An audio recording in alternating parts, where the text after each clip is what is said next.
This video sponsored by EduQuest. இது online courses provide பண்ணுற company. இதில் நிறைய ஆன்லைன் கோர்சஸ் இருக்குது. Advanced marketing combo, digital marketing student combo, accounting and GST combo, advance stock marketing, இன்னும் நிறைய courses இருக்குது. இதோட லிங்க் உங்களுக்கு டிஸ்கிரிப்ஷனில் கொடுக்குறேன். தேவைப்படுறவங்க யூஸ் பண்ணி பாருங்கள். The struggle to find courses that truly speak your language, it's finally over. Welcome to EduQuest, where learning is made just for you. At EduQuest, we bring you a wide range of online courses, from career building programs to skill boosting masterclasses, all in your regional language. Because we believe language should never be a barrier to success. Our courses are tailor made after understanding what today's learners really need. So why wait?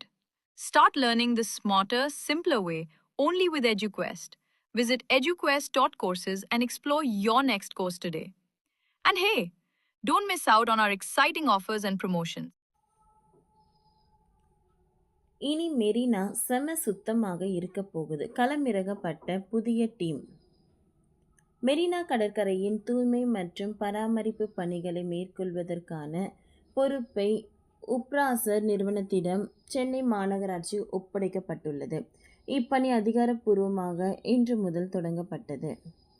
தொழிலாளர் சிலை முதல் கலங்கரை விளக்கம் வரையிலான 2.4 kilometre தொலைவில் உள்ள கடற்கரையில் தூய்மை பணிகளை மேற்கொள்ள 100 பணியாளர்கள் ஈடுபடுத்தப்படுவார்கள்.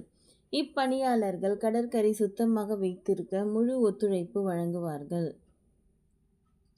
இப்பணியில் ஈடுபடும் 70 ஊழியர்கள் காலை 6 மணி முதல் மதியம் 2 மணி வரை பணியாற்றுவார்கள்.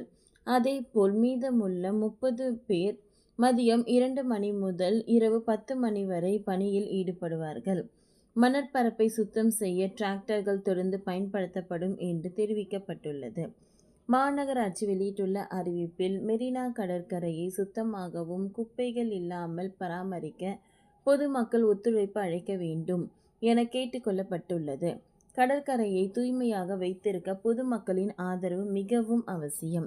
மெரினா கடற்கரையின் தூய்மை பணிகளை மேற்கொள்வதன் மூலம் இப்பகுதிக்கு வரும் பொதுமக்கள் சுத்தமான மற்றும் சுகாதாரமான சுற்றுச்சூழலை பெறுவார்கள். இது சென்னையின் அடையாளமாக திகழும்.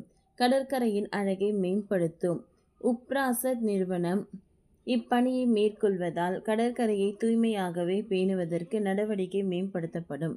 இதன் மூலம் சென்னையில் முக்கிய சுற்றுலா தலமான மெரினா கடற்கரை சிறப்பாக பராமரிக்கப்படும். மாநகராட்சியின் இந்த முயற்சியானது கடற்கரையை தூய்மையாக வைத்துக் கொள்வதன் மூலம் சுற்றுச்சூழலை பாதுகாக்கவும் பொதுமக்களின் ஆரோக்கியத்தை உறுதி செய்யவும் உதவும். இது ஒரு சிறந்த முன்னெடுப்பாகும். எனவே சென்னை மாநகராட்சியின் இந்த முயற்சிக்கு பொதுமக்கள் ஆதரவு அளிக்க வேண்டும் என்று கோரிக்கைகள் வைக்கப்பட்டுள்ளது. இதன் மூலம் மெரினா கடற்கரையின் தூய்மையை தொடர்ந்து பாதுகாக்கப்படும். ஏற்கனவே சென்னை மெரினா கடற்கரையில் ப்ளூ ஃபிளாக் எனப்படும் நீலக்கொடி கடற்கரையான பணிகள் முழுவீச்சில் நடைபெற்று வருகின்றன.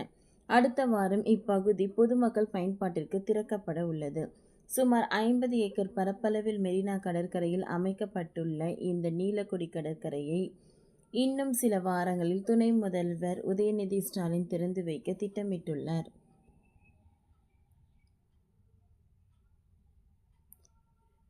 சென்னை மாநகராட்சி ஆணையர் குமரகுருபரர் இது குறித்து தமது சமூக வலைதளங்களில் வெளியிட்டுள்ள பதிவில், நீலக்கொடி கடற்கரை வளாகத்தில் பணிகள் தீவிரமாக நடைபெற்று வருவதாகவும் மரக்கன்றுகள் நடப்பட்டு விளையாட்டு பகுதி நிறைவடைந்துள்ளதாகவும் குறிப்பிட்டுள்ளார். மெரினா கடற்கரையில் அண்ணா நீச்சல் குளம் அருகே உள்ள 50 ஏக்கர் பரப்பளவு கொண்ட பகுதி நீலக்கொடி மண்டலமாக மாற்றப்பட்டுள்ளது. இங்கு சாய்ந்த நாற்காலிகள், சிற்றுண்டி சாலை, உடற்பயிற்சி உபகரணங்கள், கண்காணிப்பு அமைப்பு மற்றும் நவீன நடைபாதைகள் போன்ற வசதிகள் ரூபாய் 6 கோடி மதிப்பீட்டில் ஏற்படுத்தப்பட உள்ளன. வணிகர்கள் இங்கு கடைகள் அமைக்க அனுமதி இல்லை. மெரினா கடற்கரை முழுவதும் இது போன்று படிப்படியாக சீரமைக்க ஜிசிசி திட்டமிட்டுள்ளது. இந்த பணிகள் ஆகஸ்ட் மாத இறுதிக்குள் முடிவடையும் என்று எதிர்பார்க்கப்படுகிறது. ஓகே ஃப்ரெண்ட்ஸ், இந்த வீடியோ உங்களுக்கு யூஸ்ஃபுல்லாக இருந்ததுன்னா லைக் பண்ணுங்கள், ஷேர் பண்ணுங்கள், சப்ஸ்கிரைப் பண்ணுங்கள். தேங்க்யூ.